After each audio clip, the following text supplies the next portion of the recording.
Alam nyo ba kung gaano kataas ang 4,000 meters above sea level? Yan yung level na kahit ang agila magkaka-nosebleed sa taas at lamig.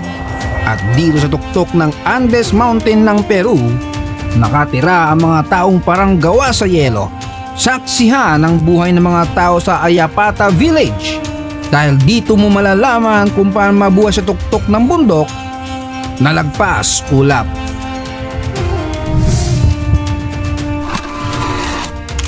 Tito John's TV.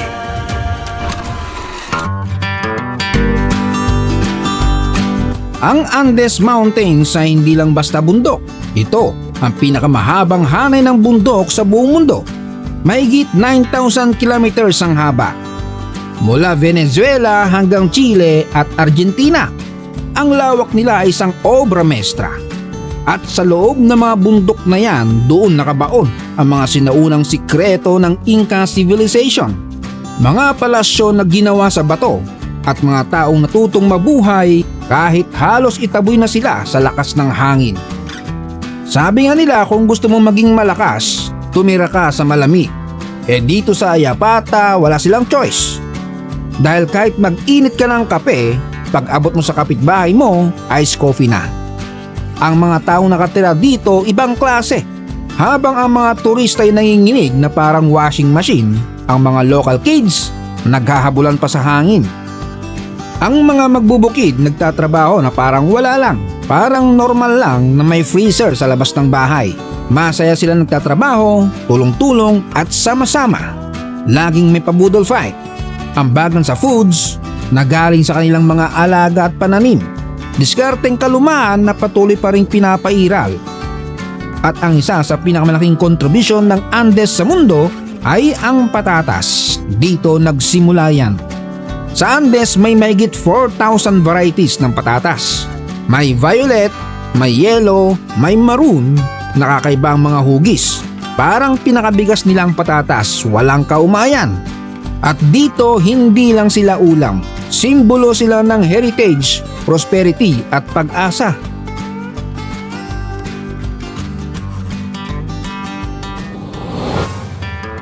Ngayon naman kilalanin nyo ang dalawang bida dito sa Andes Mountains, ang llama at ang alpaca. Look-alike sila, pareho silang cute, pareho silang mabalahibo, pero iba ang trip sa buhay. Parang kambal na magkaiba ng kurso sa college. Ang llama, mas malaki, matangkad, mahaba ang leg at may mukha na parang lagi nagdududa sa'yo. Sila ang mga delivery boy ng kabundukan, nagbubuhat ng gamit, pagkain at minsan kahit emosyon. Kaya kung gusto mo ng kasama sa life journey mo, si llama yan. Strong, loyal at minsan nga lang may attitude. Ang mga alpaca naman mas maliit, mas bilog ang ulo at mas makapal ang balahibo. Kung si llama ay pang trabaho, si alpaca ay pang fashion show. Ito ang source ng pinakamalambot na lana sa mundo. Kapag ginagawang sweater, parang yakap ka ng crush mo sa panaginip. At bawat habi ng kanyang tela may kwento, mga alamat at mga pangarap ng kanilang ninuno.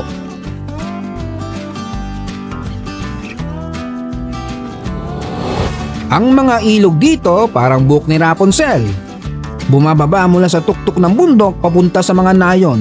Ang mga lawa parang salamin ng langit at ang mga snow sa bundok parang yelo ng coke float na ayaw matunaw. Tuwing taglamig naman nag-iibang eksena. Ang mga damo nagiging kulay ginto. Hindi dahil sinasabuyan ng gold dust, kundi dahil marunong silang mag-adjust. Nagpapahinga, nag-iipon ng lakas sa ilalim ng lupa para sa panibagong buhay kapag dumating ang init. Ang lamig ng hangin ay kasing talim ng mga problema sa buhay. Pero dito sa Ayapata Village, may init na hindi mo makikita sa apoy. Ang init ng pagkakaisa. Ang mga tao rito tulungan kapag may nanganganib.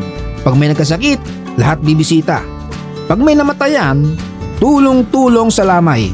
Hindi dahil uso, kundi dahil ganun talaga ang buhay sa itaas ng ulap. Walang mayaman, walang mahirap. Lahat umaasa sa isa't isa. Ang Andes ay parang mahinang bulong ng kalikasan. Hindi mo kailangang baguhin ang kapaligiran para mabuhay. Matuto ka lang makisama. Kaya kung ang mga tao ng Ayapata ay kaya mabuhay sa lugar na mas malamig pa sa jowa mong bugnutin, kaya mo rin harapin ang problema mo sa buhay. Baka hindi mo lang kailangan ng solusyon, baka kailangan mo lang ng konting lamig ng ulo at init ng puso. Kung na-inspire kayo sa mga taga-Andes na to, mag-subscribe na kayo, hit the like button at i-share mo sa mga kaibigan mong marurupok. Baka matuto silang mag-adapt gaya ng mga taga-Andes. Heto ang Tito John's TV nagpapaalala, kapag malamig ang panahon, mainit na puso ang solusyon. Kita-kits ulit sa susunod na trip. Hanggang sa muli.